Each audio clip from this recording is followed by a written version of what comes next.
I think it's time you step down, Dad. Just, rest. Let us handle it now. That's what my oldest son said, right there at the Thanksgiving table, like he was doing me a damn favor. My own kids. My blood. They voted me out of the business I built from scratch. Outvoted me. Smiled while they did it. Said I was too tired. Too old. Like I was some broken lawnmower taking up space in the garage. I had grease on my hands before they were even born. They grew up on my work. Ate because I never stopped grinding. And now they were pushing me out. Go rest, they said. Enjoy your golden years. I smiled. Sipped my coffee. Didn't say much. But I remembered every word. Especially the smirk on Ethan's face when he said, "We'll take it from here, Pops." 10 years later, he was crying on the phone. And I was on the cover of Forbes. You want to know how that happened? You better sit down for this. Because it didn't go the way they planned. Not even close. I'm not a flashy man. I don't wear watches that cost more than my truck.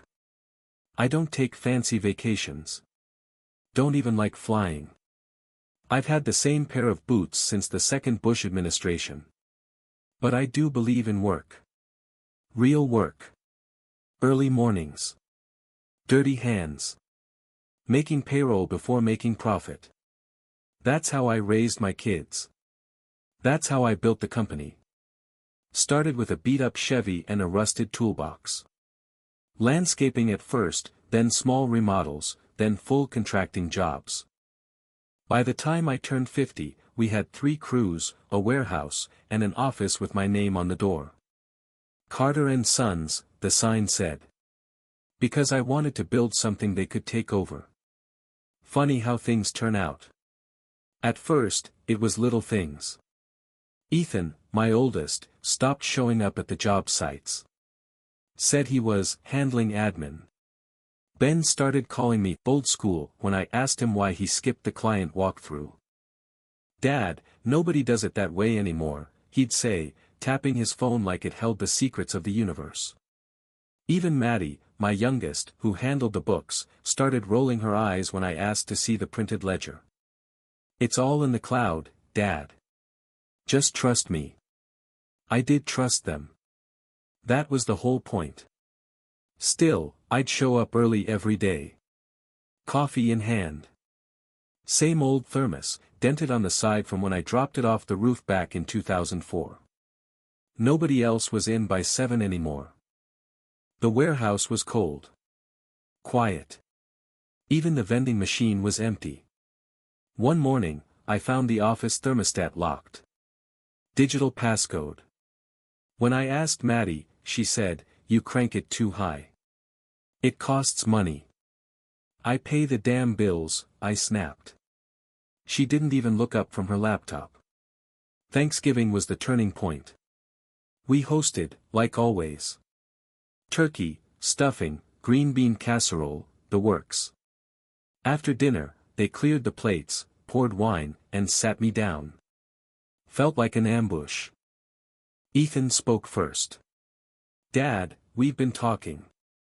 That's never a good start. You've done so much. Built everything. But, you've earned some rest." I blinked. "What are you saying?" Ben leaned in. "We want to take over. Day to day. You'd still be involved, of course. More like a chairman role," Maddie added. "High-level stuff."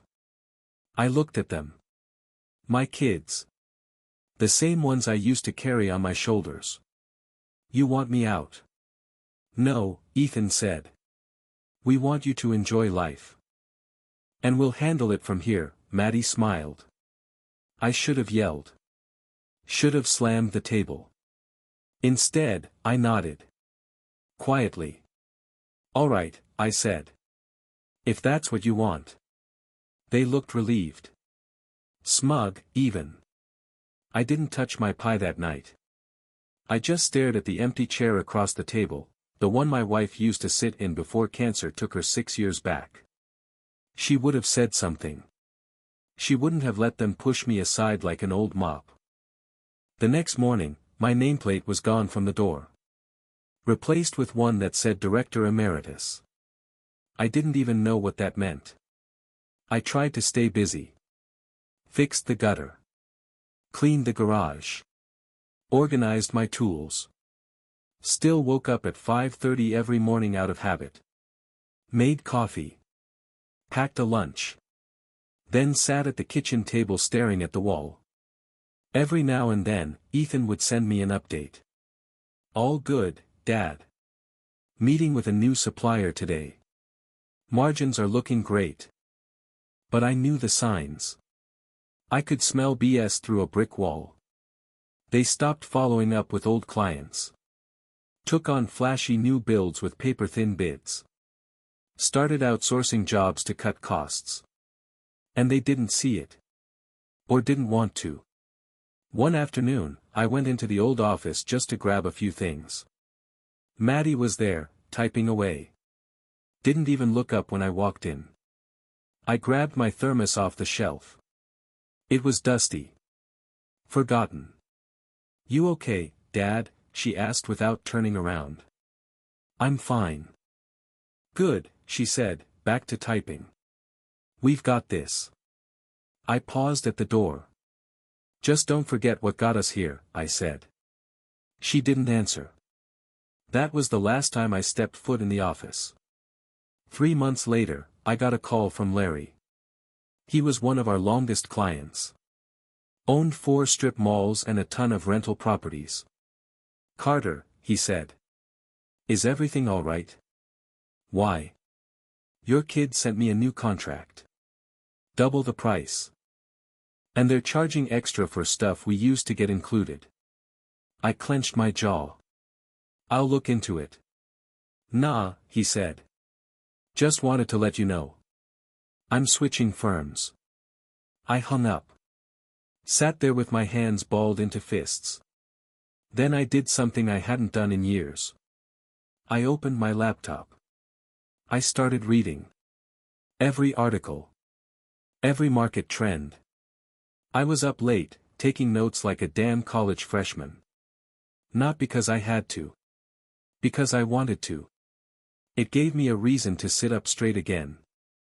While they were off rebranding, I was watching interviews with old-school investors. Reading Warren Buffett letters. Studying how real money moved. It felt like I was building something again. Except this time, nobody could vote me out. Meanwhile, the kids were burning through the company like it was free firewood. New website. New logo. They paid a consultant 10 grand to tell them the word legacy was too dated. They changed it to Carter Dynamic. Like we were a damn tech startup. They leased a Tesla. For the foreman. Bought office chairs that looked like race car seats. And worst of all, they let Ethan's wife run the social media. You guys are contractors, I said one night at dinner. Not influencers. Maddie smirked. You don't get it, Dad. This is how business is done now. Ben piled on. You think Warren Buffett has a wrench in his hand? No, I said. But I bet he knows the difference between cash flow and cash burn. They laughed. I didn't. Christmas that year was a joke. They gave me a robe. One of those fleece ones with a belt. Now you can really relax, Ethan said. I smiled for the pictures. But inside, I felt like I was vanishing. No one asked about my day. No one asked what I was working on. They talked over me.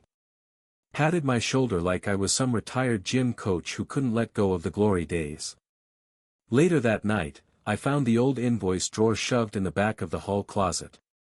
Maddie must have tried to throw it out. I pulled it out. Sat on the floor. Read every single slip. Every note in my handwriting. That was my work. My life. And they were treating it like some outdated instruction manual. I poured myself into learning. Quietly. Patiently. Started with one ETF. Then a dividend stock. Then a few REITs. When the housing market dipped, I pounced. Bought a foreclosed duplex in cash. Fixed it up with my own 2 hands. Rented it out within 2 months. Nobody even knew. One day, I stopped by the warehouse just to see how things looked. The yard was a mess. Scrap everywhere. The new trucks had dings and unpaid parking tickets on the dash. A few guys were smoking behind the supply shed. One of them saw me and muttered, "Didn't know the old man still came around." Inside, Maddie was in the middle of some Zoom call. Ben was on his phone. Ethan walked past me without saying a word. So I said it. "Company looks like hell." He turned, fake smiling. "Thanks for the input, Dad." "I mean it."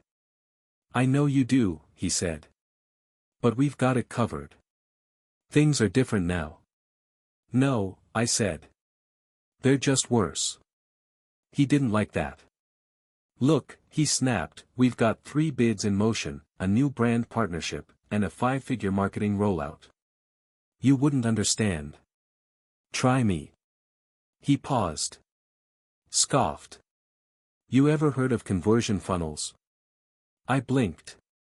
"You ever heard of a satisfied customer?" That hit a nerve. He stormed off. That night, I logged into my investment account. It had 6 zeros in it. All from 1 year. All while they were burning my company down to the studs. A few months later, Maddie showed up at my house. No call. No warning. She looked shaken. "Hey," she said. "Can we talk?" I stepped aside. She came in, sat at the kitchen table. Same one I'd been sitting at all those early mornings. "We're having a little cash flow problem," she said. I nodded. Said nothing. "Just temporary." "But, the bank flagged a few things. And we're having trouble meeting payroll." I raised my eyebrows. "I see. We were wondering," she hesitated, "if you'd consider stepping in. Just short term. Maybe a loan." I sipped my coffee. The old thermos sat right there on the table, scratched and proud. "You said you had it handled," I said. Her face flushed. "Dad, come on." "No," I said. "You come on. You all pushed me out. Now you want me to fix it. It's still your company." "No, it's not," I said. "You made that clear." She left angry. Ethan called the next day. I didn't answer. Ben texted me a thumbs up emoji. I blocked him. A few weeks later, their biggest project went belly up. The client sued for breach. Suppliers stopped answering calls.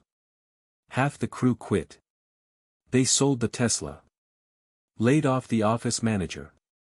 And then one day, I opened my mailbox and saw a letter with the company name on it. Carter Dynamic. Final notice of dissolution. They had to shut it down. Just like that. 27 years of work, gone in 3. I didn't cry. I didn't gloat.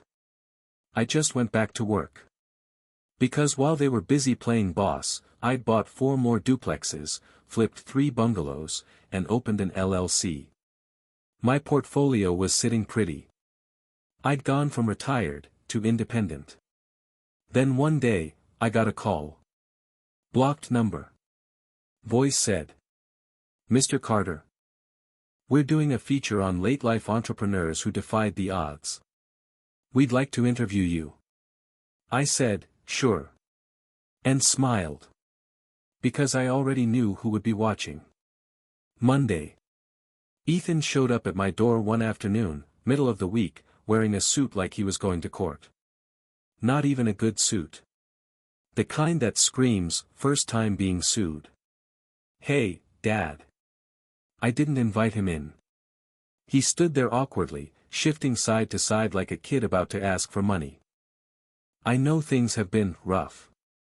But we need to talk. I stepped aside. No coffee this time. No warmth. He sat at the table. Same seat he used to color in when he was 5. Now he was sweating in it. We're restructuring, he said. Trying to clean things up. Clean up your mess.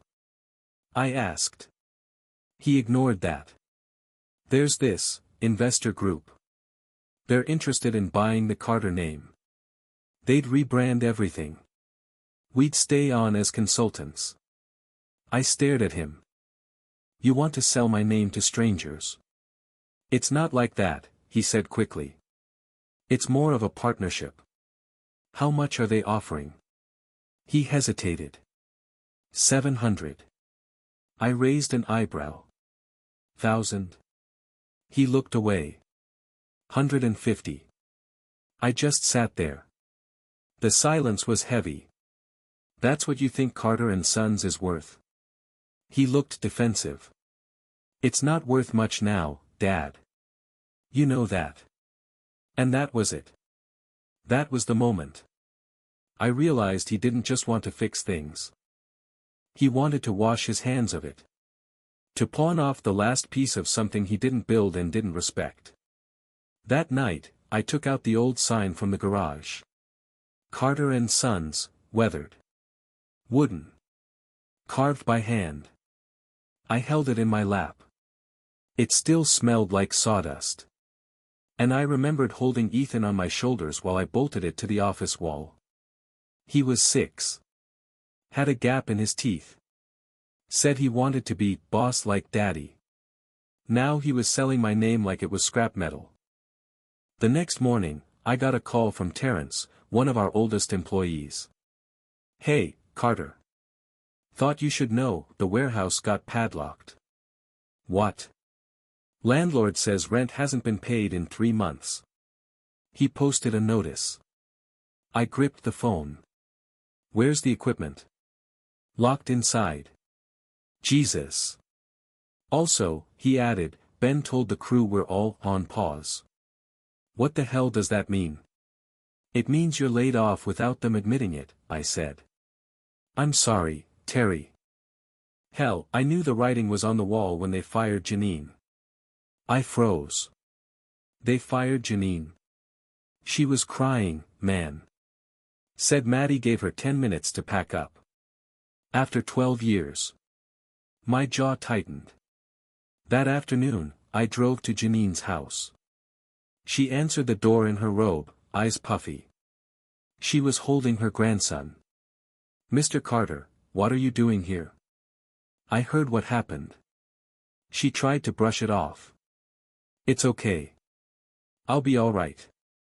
You didn't deserve that, I said. She nodded, but her lip quivered. Ethan said I wasn't aligned with the new direction. Like I'm some corporate memo. I felt sick. You ever need anything, I told her, anything, you call me. That night, I sat alone. No TV. No music. Just the quiet hum of the fridge and the soft click of the clock. I thought about every Christmas party. Every bonus I stretched to give. Every time I covered someone's hours so they could make their kids' game. And now those same people were being thrown away like old receipts. All while my kids smiled on Instagram in company polos. Maddie called the next day. We sold 2 trucks, she said like it was good news. Made a dent in the debt. You fired Janine. There was a pause. She wasn't scaling with the brand. You mean she wasn't kissing your ass? Dad. She was there before you even knew what QuickBooks was. You think she deserved that? It's not personal, Maddie snapped. It's business. And maybe if you hadn't let things stay so small time, we wouldn't be here. There it was. The truth. I was the embarrassment. The relic. The reason they were struggling. I didn't yell. Didn't curse. Just said, good luck, and hung up. 3 days later, Ethan emailed me a contract. They were selling the Carter name after all. Didn't even need my signature. The LLC was in their names now. He wrote, "We'll always appreciate everything you started, Dad. Hope this gives you peace." Peace? They thought this was peace. They had no idea what I'd been building. What I'd become. I went out to the garage. Pulled off the tarp. There it was, my old truck. 2001 Silverado. Rust on the wheel wells. Cracked leather seats. But solid. I sat in it. Ran my hand along the steering wheel. Thought about all the miles we'd driven, the jobs we'd done, the early mornings chasing sunrises and paychecks. And I made a decision. I wasn't going to help them. Not with money. Not with calls. Not with advice. They wanted me to rest. Fine. Let them fall asleep at the wheel. Because I wasn't retired. I was reloading. The email came on a Wednesday. Subject line, formal notification, retirement agreement and asset separation. At first, I thought it was spam. Then I saw the sender, Maddie Carter at Carter Dynamic Com. I opened it. Sat back. Read it twice. They were removing my name from the company entirely. Not just the branding, everything. The legal name. The legacy. The and Sons. Gone. Buried under some restructured shell company they whipped up in Delaware. CD Management Group. And they were offering me a farewell package. $25,000. That's what they thought I was worth. 25 grand and a thank you buried in legalese. I called Ethan. He picked up like nothing was wrong. "Hey, Dad. Read the email." "Oh. Yeah. Maddie meant to call you first. You're erasing the company." No, it's just a transition. Cleaner structure. Better for taxes. Investors prefer a more modern identity." I didn't say anything. I just listened to the sound of my heartbeat hammering in my ears. "You're still a part of it," he said. Symbolically. "Always will be." "You've got some nerve," I said quietly. He sighed, like I was the one being unreasonable. "We have to evolve, Dad. You should be proud of what you started." "You mean what I built," I snapped. "Sure," he said. "But it's not the same world anymore." "You're right," I said. "It's colder." The next day, a courier dropped off a branded folder. Inside, a check $4.25,000. And a note that said, "Wishing you peace and rest in your next chapter." They even signed it. All three of them. Maddie. Ethan. Ben. Like a thank you card for a party I never agreed to leave. I didn't sleep that night. Just paced. I looked around my house, every nail, every board. All paid for by the company. By those 16-hour days. By crawling through attics in July and digging trenches in February. I remembered waking up at 4 a.m. to plow snow so our crew could start early. I remembered taking side jobs just to afford Christmas presents. Skipping my own birthday dinner to finish a bit on time. Fixing toilets myself to save on labor. And now they were cutting me a farewell check like I was some HR liability. 2 days later, I heard from Terrence again. He was angry. "They're selling the warehouse," he said. Didn't even tell the crew. What? Came to grab my toolbox, locked. Real estate agent told me it's under contract. I felt my stomach twist. That warehouse was where it all started. I'd built the damn shelves with my bare hands. Hauled in the first pallet of drywall myself. Now it was being flipped for some developer's passive income portfolio. I drove down there. Stood in the parking lot. Watched some real estate guy point at the building, clipboard in hand. He didn't even see me. Why would he? I was just the old man. The ghost. Back at home, I sat at the kitchen table. Again. Same thermos. Same empty chair across from me. My wife would have slapped me for putting up with this. You taught them everything, she would have said. And they gave you nothing back. That's when it hit me. I hadn't lost a company. I'd raised 3 strangers. And I let them wear my name like a borrowed suit. That night, Maddie called. Hey, she said, Chipper. Wanted to give you a heads up, we're hosting a little brand relaunch event next week. I didn't answer. It'll be classy. You know, champagne, slideshow, maybe even a tribute to the early days. I blinked. A tribute? Yeah, like, a picture of the old truck or something. Kind of nostalgic. You fired Janine. You erased the name. You sold my warehouse. She paused.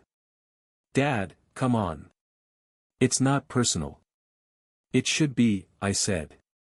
You always take things so hard. And you don't take anything hard enough.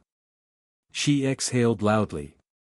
We're trying to make this work, okay? Stop acting like we're the enemy. You are, I said. Silence. Then she said, well. I guess we'll see you at the event. If you feel up to it. She hung up. I sat there in the dark for a long time. Then I got up. Opened the filing cabinet. Pulled out every old invoice, every blueprint, every client folder I'd saved. I opened the laptop. Started pulling numbers. Contacts. Tax records. Supplier deals. Then I made a list. Names I trusted. Jobs they did right. Clients who still owed me favors. If they wanted to erase Carter and Sons, fine. I'd start something new. From the ashes. No kids. No drama. No family meetings. Just me and the work. And this time, I wasn't building a legacy. I was building a reckoning. I started at 4 a.m., same time I used to hit the road with a thermos and a packed lunch. Except this time, I wasn't chasing contracts. I was planning a comeback. And not the pretty kind. First thing I did was make a list of everyone they'd screwed over. Janine. Terrence. Leo from the electrical crew. Miguel from drywall. Even Al, the plumber who once drove 6 hours round trip to help us finish a bathroom on deadline. They weren't hard to find. People remember who showed up, and who bailed.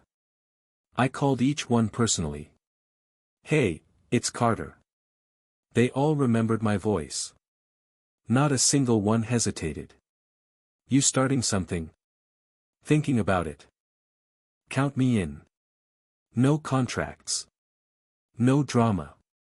Just old school handshakes and tired men who wanted to work again, with someone they respected. Next, the clients. I dusted off the old ledgers.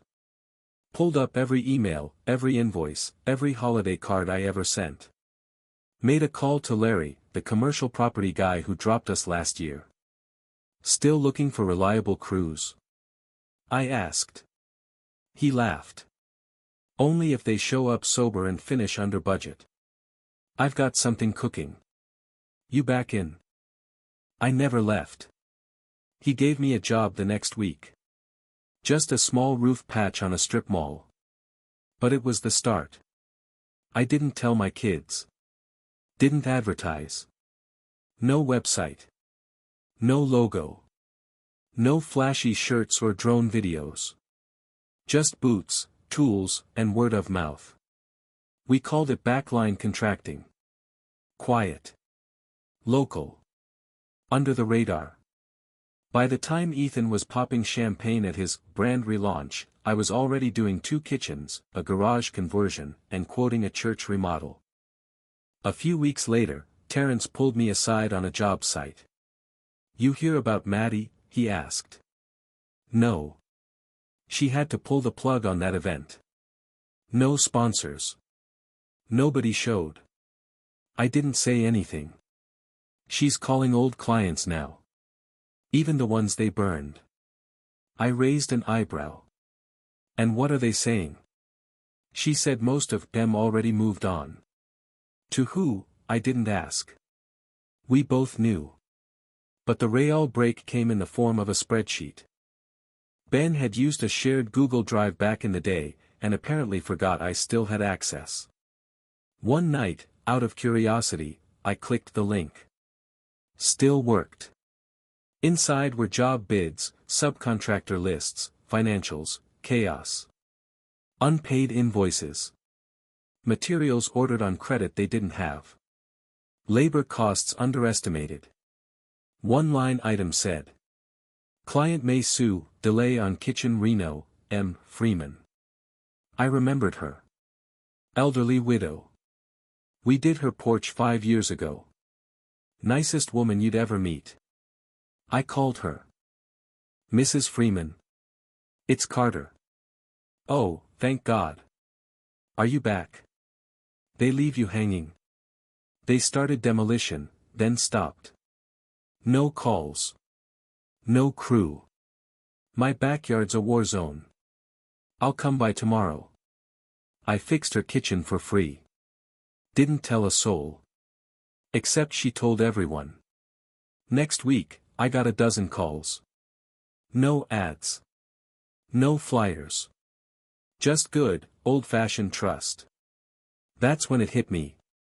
They stole my name. But I still had my reputation.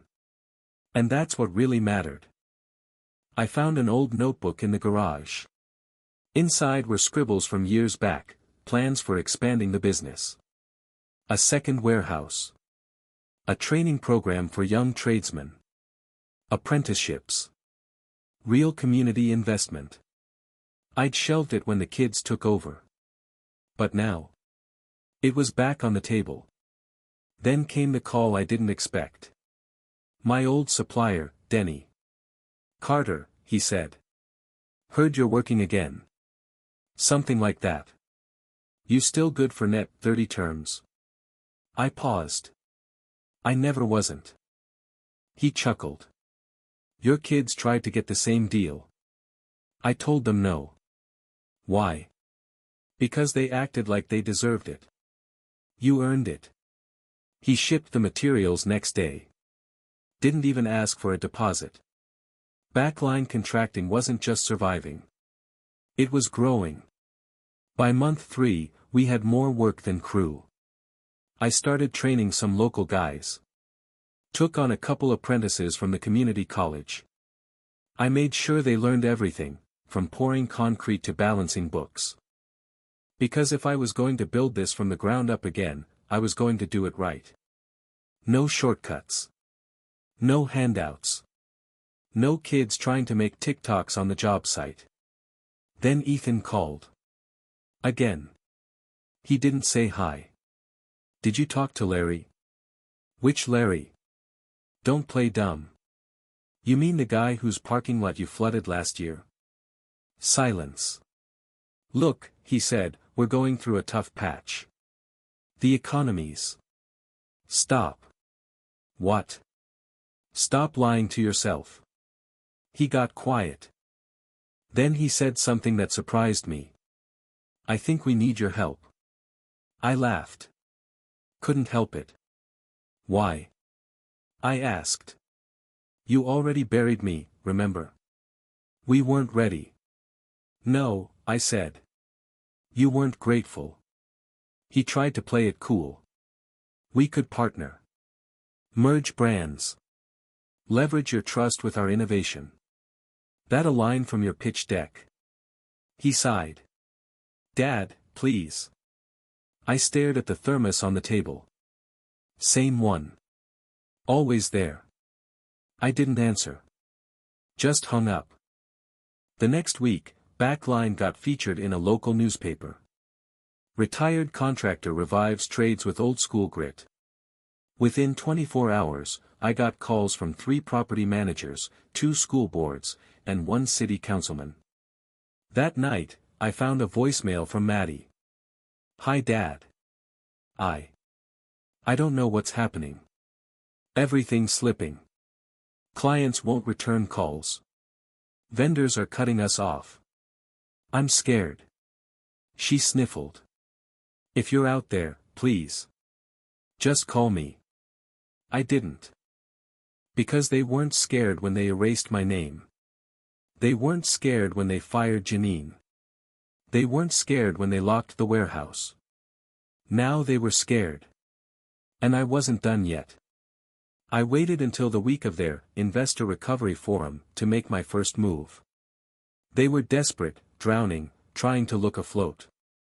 According to a crew guy who still talked to Terrence, they'd hired a PR firm, rented a hotel ballroom, and invited every former client they could scrape from the bottom of the barrel.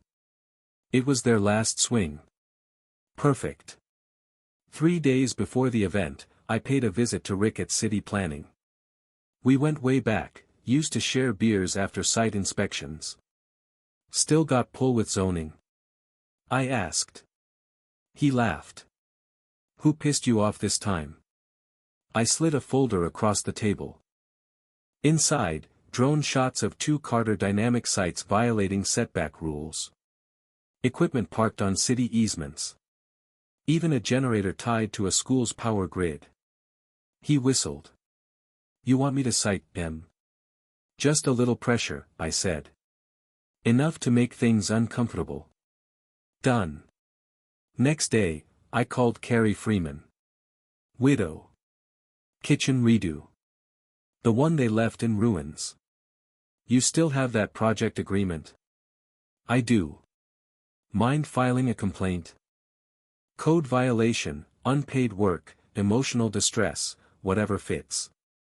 She hesitated. "They walked away from your house, Carrie." She didn't hesitate after that. Then I went back to my notebook. Checked off the names. For clients who never got refunded. 2 vendors who'd been ghosted. A roofer who was owed $6,000 and had receipts to prove it. I called them all. One by one. Said the same thing every time. "Tell your story. Don't yell. Just tell the truth." That's all I needed. Meanwhile, Backline was humming. We'd hired 3 more apprentices. Our books were clean. We were booked out 3 months. Still no website. Still no marketing. Just results. But I wasn't done. I made a call to a guy named Brandon, freelance journalist. Used to cover real estate for the local paper.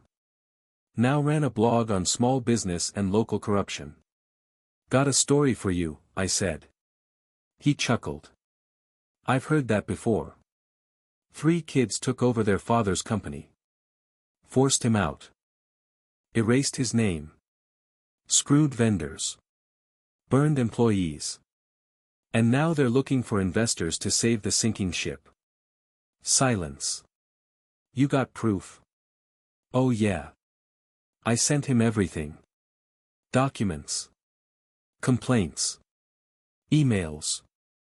Even a screenshot of Maddie's LinkedIn where she bragged about restructuring a legacy firm." He called me back 2 hours later. "This is gonna blow up." "I know." 2 days before their event, Maddie called again. "Dad, we're getting hit with zoning violations.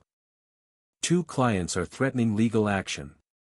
And now this blogger's sniffing around, says someone's feeding him dirt." I stayed quiet. "Was it you? What do you think?" "I think," she snapped, "that you're destroying your own family." "No," I said. "I'm cleaning up a mess you made." Click. The day of the event came fast. They still tried to put on a show. Maddie in heels. Ethan in a rental suit. Ben fumbling with the projector. And then the guests arrived. Mostly silence. Awkward handshakes. A few crossed arms. Clients who hadn't seen a refund. Suppliers who hadn't been paid. They powered through it. Ethan opened with a speech. Carter Dynamic is about the future. That's when the hotel manager walked on stage and whispered something in his ear. The fire alarm went off 5 seconds later. False alarm, technically. Triggered by a malfunction in the sprinkler sensors I may or may not have nudged the inspector about. With photos. Everyone out. Event cancelled. Guess who showed up in the parking lot with a notebook? Brandon. The blogger. Camera rolling. He caught Ethan cussing out the hotel staff. Caught Maddie storming off in tears. Caught Ben throwing up behind a rental van. That video got more views than their entire marketing campaign. Next day, the article dropped. Legacy lost, how Carter and Sons became Carter and None. I didn't even promote it. Didn't have to. It spread like wildfire. Clients shared it. Subcontractors reposted it. Even Janine emailed it to me with a smiley face and the subject line, "Justice tastes like coffee." Later that night, I got a message from Ethan. Just 3 words. "You win. Congrats." But this wasn't a game. It wasn't about winning. It was about remembering. Who taught them to work? Who carried them on his back? Who built the house they tried to burn down? Still, it wasn't over yet. Because the final piece was already moving. Something they couldn't see coming. Something they'd regret more than anything else. And this time, I'd do it with the whole world watching. I waited until Monday morning. The timing mattered. Their offices opened at 9. I scheduled the delivery for 8:45. A plain manila envelope. No return address. Inside, a copy of the article from Brandon's blog, printed in full color. Highlighted sections. Notes scribbled in red ink. The last page. A letter of intent from Backline Contracting. Addressed to Larry, their last major client, offering full takeover of all open Carter Dynamic projects, at cost. Signature at the bottom. James Carter. Owner and founder. Ethan called at 9:03. "You're kidding me." "Nope. You underbid every job. I offered fair prices. You guys padded your margins. I cut mine. You're sabotaging us." "No," I said. "I'm saving the clients you betrayed." "You're insane," he snapped. "You'll lose money." I laughed. "I already made mine back." Click. At 10:17, Maddie tried a different approach. "Dad, you're angry. We get it. But there's no need to destroy what's left." "What's left," I said, "is a pile of debt and a broken name." "We can rebuild," she pleaded. "No. You rebranded. That's what you wanted, remember?" She went quiet. "You used me for a launch pad, then cut the rope." "Don't do this," she whispered. I didn't answer. Let her sit in that silence. By noon, I had 6 new voicemails. One from Ben, full of slurred insults. 2 from former clients asking how to switch over to Backline. 1 from a contractor I hadn't worked with in years, "Heard you're back. Got a project if you're interested." And 1 from my old attorney. "James, just a heads up, their company's filing for arbitration. Might try to claim defamation or interference. But, you're clean. Good. Let them swing. They'd miss." Then came my favorite part. The real surprise. Maddie had no idea I still held controlling interest in the original company property, the land under the now shuttered warehouse. When I signed things over, I kept the real estate in a trust. Quietly. Legally. They leased it from me. And guess what? They hadn't paid rent in 3 months. I sent the eviction notice that afternoon. At 2 p.m., Ethan was outside the warehouse, yelling at the locksmith. "This is our property." The guy shrugged. "Not what this paper says." He spotted me across the lot. "You think this proves something?" "It proves you don't read the fine print," I said. "You're a bitter old man." "No. I'm a builder," I said. "You're a burner." He looked like he wanted to hit me. I didn't flinch. "Walk away, Ethan." He didn't. But he didn't come closer either. Just stood there, breathing heavy, red-faced. I turned to leave. That's when Maddie showed up. She looked exhausted. Makeup half done. Purse dangling off her shoulder. She looked at me like a daughter again, for the first time in years. "Dad, why?" I stopped. "You sat me down at Thanksgiving," I said, "and told me to rest. Like I was done. Like I was furniture." Her eyes welled up. "You voted me out of my own company." "We were scared," she whispered. "We didn't want to lose you like we lost Mom. You were burning out. You think this is about burnout?"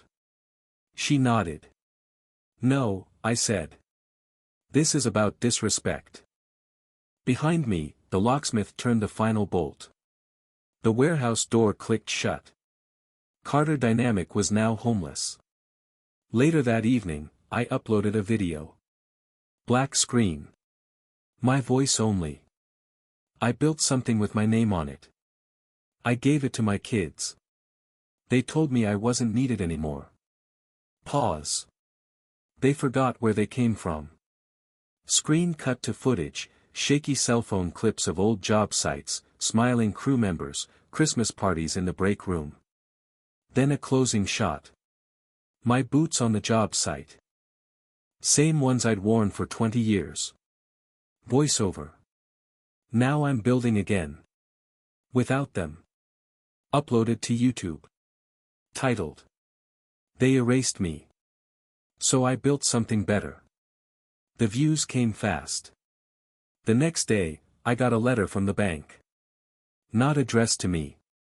Addressed to Carter Dynamic. Foreclosure proceedings initiated. Business credit lines frozen. I didn't smile. Not yet. Because the final blow was still coming. And I'd been saving it for years. The morning the Forbes interview went live, I didn't tell a soul. I just sat in my chair, coffee in hand, and watched the internet do the heavy lifting. Title read. The Billionaire Builder, How a Retired Contractor Quietly Rose Again. Thumbnail. Me, sitting on the tailgate of my old Silverado, sleeves rolled, boots caked in concrete dust. And one line quoted right beneath it. I built this without them. By 10 a.m., the video hit 200,000 views. By 10:07, Ethan called. "What the hell is this?" "You saw it," I said. "You lied. You said you were done." "No," I said. "You said I was done." He was breathing fast. I pictured him pacing. "Everyone's messaging me. Clients. Vendors. My ex-wife. What did you do? Built a better version of what you threw away. This is character assassination." "No, Ethan. This is clarity." 30 minutes later, I walked into the office I shared with my new crew. Not a warehouse. Not flashy. Just 4 rooms in an old brick building behind a tire shop. Terrence looked up from the front desk. "You see the stock price? They were publicly traded?" I asked. He grinned. "Nah. Just a joke." But he wasn't wrong. Word was spreading. Fast. That afternoon, Maddie showed up. At my door. Again. She looked like she'd run through a storm. Hair tangled. Makeup smeared.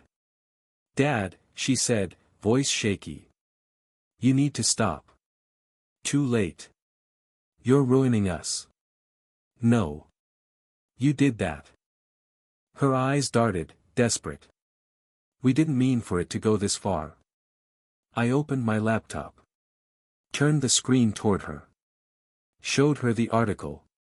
The views. The headline. You erased me, I said.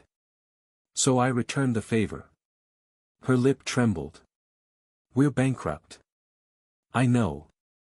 The bank took the company account. Froze everything. I know. She dropped into the chair across from me, hands shaking. What do we do? Start over. How? The old-fashioned way. She looked up. Hope flickered. Not with me, I said. It died. That night, Ethan tried to hold a live stream. Some apology meets brand rebuild. He wore a turtleneck like he was pitching a startup. Ben sat next to him, nodding like a bobblehead. It lasted 12 minutes. Comments were brutal. Where's your dad? Too late, Junior. You fired the wrong Carter. Then someone posted a screen recording of the interview. Spliced it with a clip of Ethan at a company party yelling, "The old man's finally letting us drive." That went viral. Meanwhile, Backline picked up 2 school district contracts. 1 hospital expansion. And a local news story ran. Retired contractor now leads top development firm in state. They showed footage of our crew framing a new library. Janine was back on payroll. Terrence got a company truck. I put Miguel's kid through trade school. We were real. We were loud now. No more hiding. Then Ben called. Voice shaking. Dad, the IRS called. I raised my eyebrows. Oh. They're auditing us. Said our 1099s were mismatched. Maddie forgot to file half of last year's vendor forms. Sounds serious. They're gonna fine us. We don't have anything left. He sniffed. You remember that thing I said about you being old school? Vaguely. I was wrong. I know. They tried to sue me. Filed a cease and desist. Claimed the Forbes article was intentionally malicious. Judge threw it out in 15 minutes. Reason? Defendant simply told the truth. Then came the final call. Blocked number. Middle of the night. I answered. Dad, Ethan said. Voice hollow. Like someone speaking from the bottom of a well. We lost the house. Silence. Maddie signed the company property as collateral. The bank took it. Ben's moving in with her. I'm staying with a friend. I didn't say anything. I'm sorry, he whispered. I still didn't say anything. Are you happy now? I looked around my kitchen. Same chair. Same thermos. And for the first time in 10 years, I felt peace. No, I said. But I'm satisfied. I hung up. Went outside. Watched the sunrise over a half-built duplex we were finishing next week. I thought of my wife. Of that empty chair at Thanksgiving. Of every time I stayed quiet while they pushed me out. That was gone now. And what was left was mine. All of it. They stopped calling after that last night. No texts. No voicemails. No, Dad. Just silence. I heard from a neighbor that Ethan was working part-time at a construction supply store. Ben was doing Uber. Maddie moved in with her mother-in-law. I don't know which one of them sold the Tesla, but someone did. Cheap. The old company name. Gone. The Carter Dynamic site redirects to a broken link. When you Google it now, the top result is still the Forbes interview. I built this without them. Thanksgiving came. I made a small dinner. Just me, a turkey breast, and some mashed potatoes. Set the table out of habit. 1 plate. One fork. And that chair across from me? Still empty. But this time, I didn't stare at it like a grave. I looked at it like a warning. Later that night, I took a walk around the job site. We just poured concrete for a new rec center. City contract. Fully funded. On time, under budget. Terrence was managing the team now. Miguel's son was lead apprentice. Janine had a desk in the front office again. Same thermos on her corner shelf. Said it reminded her of me. I let her keep it. The sun was down by the time I got home. I sat in my chair. Same one as always. No music. No noise. Just the sound of a house that held its own weight. No debt. No lies. No kids trying to steal it out from under me. Next morning, I opened my email. One new message. Subject line, "Are you ever going to forgive us?" No body text. No name. But I knew who sent it. I stared at it for a while. Then I hit reply. Typed 2 words. I did. Hit send. Closed the laptop. The thing about building something with your bare hands. You never forget how. The mistake is thinking everyone else knows what it cost. They didn't. They still don't. And that's alright. Because I remember. And that's enough. 1 week later, a reporter asked me if I'd ever take my family back into the business. I smiled. Why would I hire the people who taught me how to work without them?